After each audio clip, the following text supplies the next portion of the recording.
একটা সময় ছিল যখন ইমরান হাশমির সিনেমা মুক্তি দেওয়া মানেই তার সিনেমা হিট হোক বা ফ্লপ হোক, তার সিনেমার গানগুলো কিন্তু অবশ্যই হিট হতো। এরকমই একটি সিনেমা ছিল আওয়ারা পান, এবং এই আওয়ারা পানের 2 নম্বর পার্ট সদ্য রিলিজ করা হয়েছে, যার নাম হচ্ছে আওয়ারা পান 2, যেটি আমি সদ্য দেখে শেষ করেছি এবং এই সিনেমাটি নিয়ে আজকে রিভিউ তৈরি করতে যাচ্ছি। অনেকে বলবেন যে ভাই আওয়ারা পান 2 আপনি কোথায় দেখলেন, কিভাবে দেখলেন?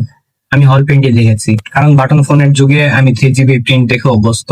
তো যে হল প্রিন্টটি এসছে সেই হল প্রিন্টটি খুব খারাপ না, সাউন্ড এবং ভিডিও কোয়ালিটি দুইটাই যথেষ্ট ভালো, এই কারণে আমি দেখেছি এবং দেখে কেমন লেগেছে সেটি নিয়ে আমি অমৃত ছোট্ট করে রিভিউ তৈরি করছি। আওয়ারা পান 2 এই সিনেমাটি দেখার জন্য অবশ্যই আপনাকে এর আগের পার্ট দেখতে হবে। কেন দেখতে হবে? এর কারণ হলো এর কাহিনী বোঝা।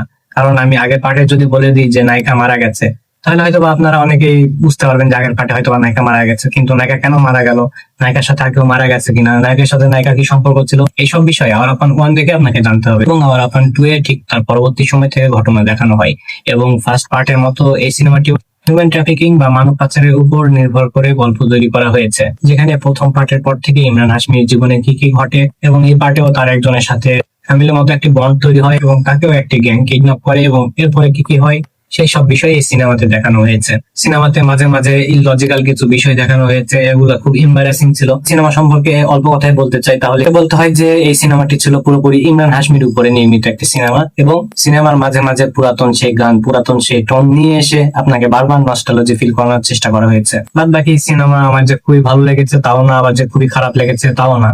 আপনারা যদি পরিবারের সাথে দেখতে চান তাহলে অবশ্যই এই সিনেমাটি দেখতে পারেন, এবং ওয়ান টাইম ওয়াচেবল হিসেবে এই সিনেমাটি আমি অবশ্যই রেকমেন্ড করবো। আর পার্সোনালিটি দিতে হলে আমি এই সিনেমাটিকে দিব 10-এর মধ্যে 6.5। বাকি আপনারা কারা কারা এই সিনেমাটি অলরেডি দেখে ফেলেছেন অবশ্যই নিচে কমেন্ট করে